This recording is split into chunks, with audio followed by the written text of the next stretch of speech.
आज के इस वीडियो में हम बात करने वाले हैं इतिहास के एक ऐसे मशहूर हीरे की जिसको हासिल करने के लिए बड़े बड़े राजाओं ने कई जंगें लड़ी, लेकिन उसके बावजूद जब ये हीरा उनके पास पहुंचा तो अपने साथ एक ऐसा कर्ज लेकर आया जिससे इसका कोई भी मालिक ना बन सका।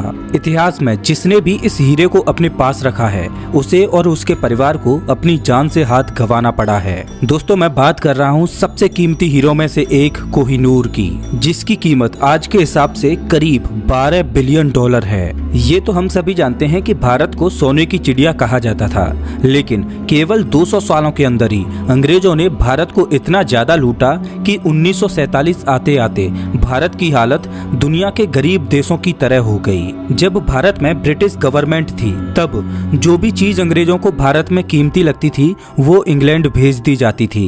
कहा जाता है कि इंग्लैंड की महारानी का घर, जिसे बकिंगम प्लेस के नाम से जाना जाता है, उसमें बिलियंस ऑफ डॉलर का भारत से लूटा हुआ सोना लगा है। और इसी तरह जब 18th सेंचुरी में अंग्रेजों को उस समय दुनिया के सबसे कीमती हीरे कोहिनूर के बारे में पता चला तो इसे भी अंग्रेजों ने धोखे से हत्या कर इंग्लैंड भेज दिया और आज तक कोहिनूर इंग्लैंड की महारानी के क्राउन में लगा है। लेकिन अब आप सोच रहे होंगे कि आखिर अंग्रेजों ने ऐसा किया कैसे, तो चलिए इसको शुरुआत से समझते हैं। साल 1854 में भारत की ब्रिटिश गवर्नमेंट ने दिलीप सिंह नाम के 15 साल के मासूम लड़के को उसकी मां से अलग करके उसके अपने देश से दूर इंग्लैंड भेज दिया और बाद में उसकी मां को जेल में डाल दिया गया।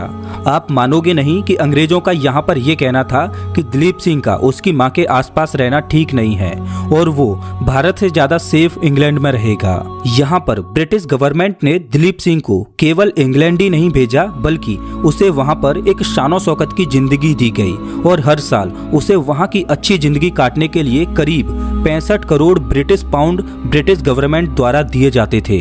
अब आप सोच रहे होंगे कि इस लड़के में ऐसा क्या खास था जो ब्रिटिश गवर्नमेंट उस पर इतनी ज्यादा मेहरबान थी और आखिर उसकी मां को जेल में क्यों डाल दिया गया। तो दोस्तों, दिलीप सिंह कोई साधारण लड़का नहीं था।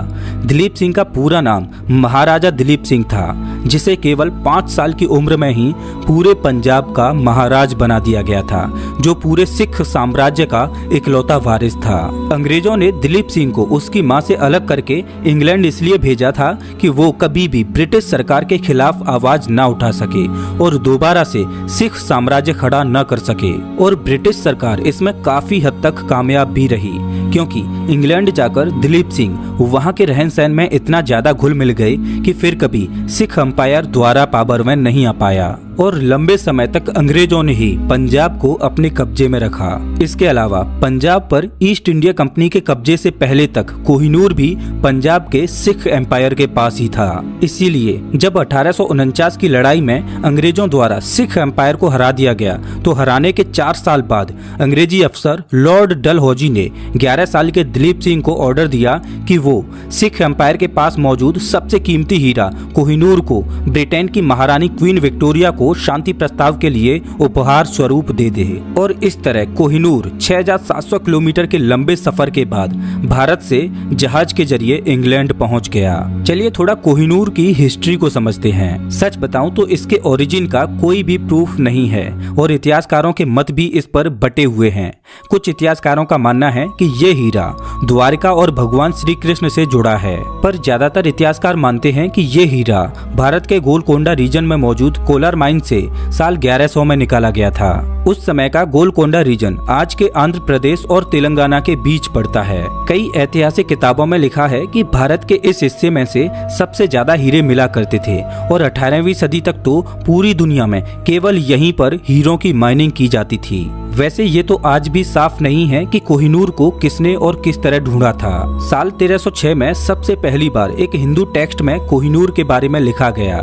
इससे पहले कोहिनूर के रिकॉर्ड्स अभी तक रिसर्चर्स को नहीं मिले हैं, लेकिन साल 1306 के बाद से हमें कई और रिकॉर्ड्स में भी कोहिनूर का जिक्र देखने को मिलता है। जैसे कि साल 1516 में मुगल सम्राट जहरुद्दीन बाबर जब भारत आया तो उसने अपनी किताब में लिखा था कि इस हीरे की कीमत पूरी दुनिया के एक दिन के खर्च के बराबर है। हिस्ट्री बुक्स की माने तो मुगलों के पास ये हीरा सबसे लंबे समय तक रहा और मुगल सम्राट शाहजहां ने तो अपना एक हीरों और सोने से जड़ा सिंहासन बनवाया था जिसे पीकॉक थ्रोन का नाम दिया गया। इस पूरे थ्रोन में कई कीमती हीरे जड़े हुए थे जिनमें से एक कोहिनूर भी था। पीकॉक थ्रोन के बारे में एक इंटरेस्टिंग फैक्ट ये भी है कि इस पूरे थ्रोन को बनाने में करीब 7 साल लगे और इस थ्रोन को बनाने में हुआ खर्च ताजमहल को बनाने में हुए खर्च से 4 गुना ज्यादा था। इस पूरे पीकॉक थ्रोन में 2 सबसे महंगे हीरे जड़े थे जिनमें से एक तो कोहिनूर था और दूसरे का नाम रेड तिमूर रूबी। इस हीरे की भी चर्चा इतिहास में काफी ज्यादा देखने को मिलती है क्योंकि शाहजहां को ये काफी ज्यादा पसंद था। कई इतिहासकारों की माने तो शाहजहां को रेड तिमूर रूबी कोहिनूर से भी ज्यादा पसंद था, लेकिन 17वीं सेंचुरी के दौरान भारत में रहने वाले मुगल सम्राट की धन दौलत को देखकर विदेशी राजाओं ने भारत पर आक्रमण करने की सोची और इसी दौरान जब मुगल साम्राज्य कमजोर पड़ने लगा तो मौके को देखते हुए साल 1739 में पर्सिया किंग नादिर शाह ने भारत पर हमला कर दिया और दिल्ली का खजाना लूट लिया। कहा जाता है कि दिल्ली से लूटे गए खजाने को नादिर शाह अपने साथ ले गया और ये खजाना इतना ज्यादा था कि सिर्फ खजाने को ही ले जाने के लिए उसे 700 हाथी, 4000 ऊंट और 12000 घोड़ों की जरूरत पड़ी। और इस पूरे खजाने के साथ कोहिनूर भी था जिसे शुरुआत में तो मुगल शासक मोहम्मद शाह ने काफी बचाने की कोशिश की, लेकिन नादिर शाह की चालाकी के चलते कोहिनूर को बचा न सके। इतिहासकारों का कहना है कि जब नादिर शाह दिल्ली पर आक्रमण कर रहा था तब मोहम्मद शाह ने इसे अपनी टोपी में छुपा लिया, लेकिन एक बार टोपी उतारते हुए वो हीरा गिर गया जहां नादिर शाह के हीरे को देखते ही उसके मुंह से केवल एक ही शब्द निकला, कोहिनूर, यानी रोशनी के पहाड़। और इस तरह बेनाम कीमती हीरे को नादिर शाह ने इसका ऑफिशियल नाम कोहिनूर दिया जिसके नाम से आज इसे दुनिया जानती है। नादिर शाह केवल इसी हीरे को अपने साथ लेकर नहीं गया बल्कि उसने शाहजहां के पीकॉक थ्रोन को भी अपने साथ ले लिया और उसमें लगे रेड तिमूर रूबी हीरे को भी अपने साथ ले लिया, जिसके बाद नादिर शाह दुनिया के 2 सबसे कीमती हीरों का ब्रेसलेट बनाकर अपने हाथ पर पहनने लगा। चलिए अब जानते हैं कोहिनूर के कर्ज के बारे में। कोहिनूर के सबसे पुराने डॉक्यूमेंट्स में लिखा गया है कि जो भी कोहिनूर का मालिक होगा वो दुनिया जीत सकता है, लेकिन उसे कोहिनूर के श्राप यानी कर्ज को भी झेलना होगा। वैसे तो दुनिया भर में ऐसी कई चीजें हैं जिन्हें श्रापित कहा जाता है, लेकिन ज्यादातर लोग ऐसी बातों पर यकीन नहीं करते। लेकिन अगर बात कोहिनूर की है तो इसके इतिहास को स्टडी करने के बाद एक अजीब पैटर्न दिखाई देता है जिसमें इसके मालिक की कुछ सालों के बाद ही बेरहमी से मौत हो जाती है, जिसको देखकर ऐसा लगता है कि कोहिनूर का ये श्राप सच है, क्योंकि करीब 1000 साल के इतिहास के बावजूद ये कभी भी ज्यादा समय तक किसी राजा के पास नहीं रहा और जिस भी राजा के पास ये हीरा रहा या तो उसकी काफी दर्दनाक मौत हुई या फिर उसका राज्य बिखर गया। अगर कुछ फेमस एग्जांपल्स की बात करें तो साल 1747 में जब नादिर शाह इस हीरे का मालिक बना तो उसके कुछ सालों के बाद ही उसके सबसे वफादार नौकर ने उसकी हत्या कर दी, जबकि हत्या के पीछे कोई बड़ा कारण भी नहीं था। इसके अलावा नादिर शाह के बाद जो भी उसकी गद्दी पर बैठा और इस हीरे का मालिक बना उसका अंत काफी बेरहमी से हुआ। इसका एक एग्जाम्पल नादिर शाह का पोता शाहरुख शाह है, जिसे केवल कोहिनूर के बारे में पूछने के लिए बेरहमी से मार दिया गया। शाहरुख शाह की मौत का तरीका काफी अजीब और डरावना था, क्योंकि बगावत के बाद उसके सिर पर मोल्टेन लेड डाल दिया गया और उसकी दर्दनाक तरीके से मौत कर दी गई। इसके अलावा अहमद शाह दुरानी नादिर शाह की आर्मी का वफादार सैनिक था, लेकिन इसके बावजूद मौका मिलने पर उसने तख्ता पलट करके नई अफगान एम्पायर की नींव रखी और इस तरह वो भी कोहिनूर का मालिक बन गया। लेकिन दुरानी को भी इस हीरे के श्राप को झेलना पड़ा। उसे कई बार बड़ी बड़ी लड़ाइयां लड़नी पड़ी, काफी नुकसान उठाना पड़ा। दुरानी परिवार के राजाओं की समय समय पर बेरहमी से हत्या हुई और जब पूरा अफगानिस्तान कमजोर हो गया और दुरानी एम्पायर के राजा शुजा शाह दुरानी मारे जाने के डर से अफगानिस्तान से भागकर साल 1809 में भारत आ गए, तब पंजाब के महाराजा रंजीत सिंह के पास शरण लेने के लिए शुजा शाह दुरानी ने कोहिनूर को महाराजा रंजीत सिंह को उपहार में दे दिया। जैसे ही कोहिनूर पंजाब में पहुंचा, मानो पंजाब पर भी इसका श्राप लग गया हो, क्योंकि इसके कुछ सालों के बाद ही ईस्ट इंडिया कंपनी ने पंजाब पर हमला करना शुरू कर दिया और धीरे धीरे पंजाब में सिख एम्पायर कमजोर होने लगा। साल 1839 में पंजाब के महाराजा रंजीत सिंह की मौत के बाद अंग्रेजों की नजर कोहिनूर पर पड़ी, तो उन्होंने पंजाब से इसे लेने की कोशिश शुरू कर दी। कोहिनूर की खूबसूरती और कीमत के चर्चे पूरे इंग्लैंड में थे, इसीलिए ईस्ट इंडिया कंपनी किसी भी कीमत पर कोहिनूर को इंग्लैंड भेजना चाहती थी। लेकिन लंबे समय तक अंग्रेज इस मंसूबे में कामयाब नहीं हो पाए और उन्हें करीब 10 सालों का इंतजार करना पड़ा। साल 1839 में राजा रंजीत सिंह की मौत के बाद पंजाब की गद्दी कई और सिख राजाओं ने संभाली और इस हीरे के मालिक बने, लेकिन इनमें से कोई भी ज्यादा समय तक पंजाब का राजा बनकर नहीं रह सका और केवल 4 सालों के बाद रंजीत सिंह का पूरा परिवार लगभग खत्म सा हो गया, जिसके आखिरी 2 मेंबर रंजीत सिंह की पत्नी रानी जिंदाल और उसका 5 साल का बेटा प्रिंस दलीप सिंह था। इस समय सिख साम्राज्य इतना ज्यादा कमजोर हो गया था कि उनके पास कोई भी दूसरा वारिस नहीं था, इसीलिए 5 साल की छोटी उम्र में ही प्रिंस दलीप को महाराजा घोषित कर दिया गया। लेकिन पंजाब में सिखों की कमजोर स्थिति को देखते हुए ब्रिटिश सरकार ने साल 1849 में पंजाब पर आक्रमण कर दिया। इस युद्ध को एंग्लो सिख वॉर के नाम से जाना जाता है। इसी युद्ध में अंग्रेजों ने सिखों को हराकर पंजाब को ईस्ट इंडिया कंपनी का हिस्सा बना दिया और इस तरह वॉर के केवल 4 साल बाद ही राजा रंजीत की वाइफ को जेल में डाल दिया और उस समय के 15 साल की उम्र वाले दलीप सिंह को लंदन भेज दिया गया। दलीप सिंह भले ही लंदन में एक अच्छी जिंदगी जी रहे थे, लेकिन पंजाब में सिखों की हालत ब्रिटिश सरकार के दौरान काफी खराब हो गई। कई लोगों ने महाराजा दलीप सिंह को वापस भारत में आने को कहा और ब्रिटिश सरकार के खिलाफ बगावत करने को कहा, लेकिन एक लंबे समय तक राजा दलीप सिंह इंग्लैंड में रहकर लगभग उन्हीं के जैसे हो गए थे।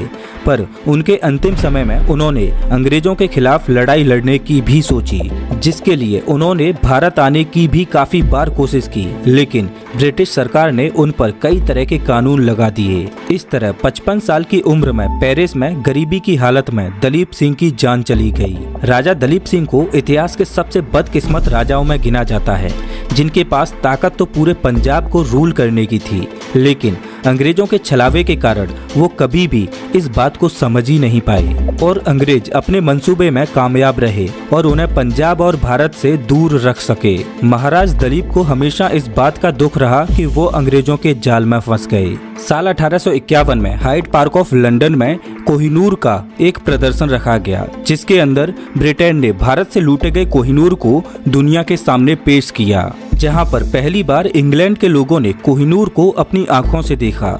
लेकिन लोगों को कोहिनूर हीरे में कुछ खास नहीं लगा।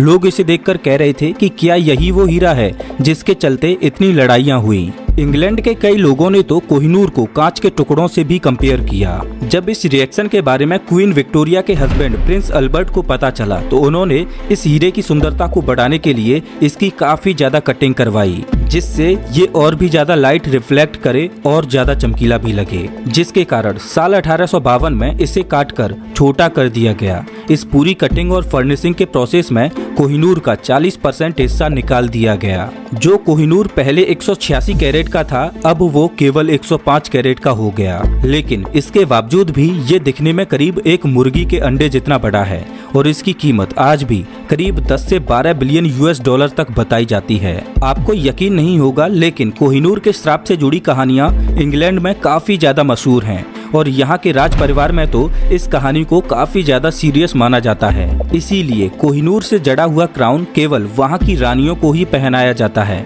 राजा का कोहिनूर पर कोई अधिकार नहीं होता, क्योंकि जिस हिंदू टेक्स्ट में कोहिनूर के श्राप से जुड़ी बात लिखी हुई है, वहाँ पर यह भी लिखा गया है कि इस हीरे को केवल महिला या फिर भगवान ही पहन सकते हैं और इन पर इस श्राप का कोई असर नहीं होगा। और देखकर ऐसा लगता भी है कि ये बात सच हो सकती है, क्योंकि क्वीन विक्टोरिया की लाइफ काफी लंबी रही है।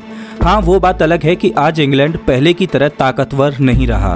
चलिए अब जानते हैं कि क्या हम कभी कोहिनूर को भारत वापस लेकर आ पाएंगे। साल 2016 में सुप्रीम कोर्ट में एक पिटीशन फाइल की गई जिसमें कहा गया था कि भारतीय सरकार को इंग्लैंड की सरकार से कोहिनूर मांगना चाहिए क्योंकि वो भारत की धरोहर है। लेकिन जब इस पिटीशन पर सुनवाई हुई तब भारत सरकार का प्रतिनिधित्व करने वाले लॉयर रंजीत कुमार ने कहा कि कोहिनूर हीरा लाहौर के शांति समझौते के तौर पर इंग्लैंड की महारानी को गिफ्ट के रूप में दिया गया था और इसे भारत से चुराया नहीं गया है। वैसे बाद में भारत सरकार ने अपने दूसरे बयान में ये भी कहा कि वो पूरी कोशिश करेंगे कि कोहिनूर को ब्रिटिश सरकार से लिया जा सके, पर अभी तक इस तरह की कोई भी कोशिश देखने को नहीं मिली है। वैसे अगर भारत सरकार ब्रिटिश सरकार से कोहिनूर की मांग करती भी है तो इसकी कोई भी पॉसिबिलिटी नहीं है कि ब्रिटिश सरकार भारत सरकार की बात मानते हुए उसे कोहिनूर वापस देगी।